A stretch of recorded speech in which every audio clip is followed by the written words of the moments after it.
Most people get this wrong when comparing Albert and Dave. They focus on the advertised cash, advanced features, and completely ignore the details that determine whether the app will actually work for them. Here's the truth no one tells you. The better app depends on your income pattern, banking habits, and what features you need beyond a cash advance. In this video you'll learn the major differences between Albert and Dave in 2026, how their cash advance systems work, what costs to watch for, and which app may be the better fit for your situation. Let's jump right in. Both Albert and Dave are financial apps designed to help users manage money and potentially access cash advances before payday. Their goal is to provide short-term financial flexibility without relying on traditional payday loans.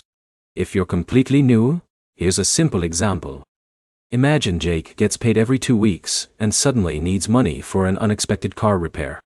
Apps like Albert and Dave may help eligible users access funds before their next paycheck. But here's the problem. Many people assume both apps offer identical experiences. They don't. Albert focuses on combining cash advances with budgeting tools, financial insights, and other money management features.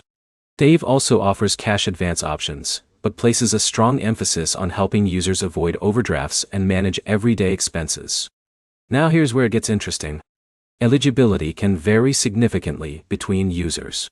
Factors such as direct deposits, account activity, spending habits, and income consistency may affect whether a user qualifies and how much they may be eligible to receive. This is where most people fail. They hear someone online say they received a certain advance amount and expect the same result. In reality, eligibility is individualized and can differ from person to person. In a minute, I'll show you the factor that matters more than advance size. Let's talk about costs and features. Both apps may include subscription-based services, optional features, or expedited transfer options. Pricing structures and feature availability can change over time, so it's important to review the latest information directly within each app before making a decision. The real comparison is value. If you want a broader financial management experience with budgeting and financial guidance features, Albert may appeal to you more. If your primary goal is managing cash flow, avoiding overdrafts, and accessing simple financial tools, Dave may feel more straightforward. Now here's the key takeaway. The best app isn't necessarily the one offering the largest potential advance. The best app is the one that matches your financial habits, banking setup, and overall money management needs. To recap, compare eligibility requirements, subscription costs, transfer options, budgeting features, and overall user experience before choosing between Albert and Dave in 2026.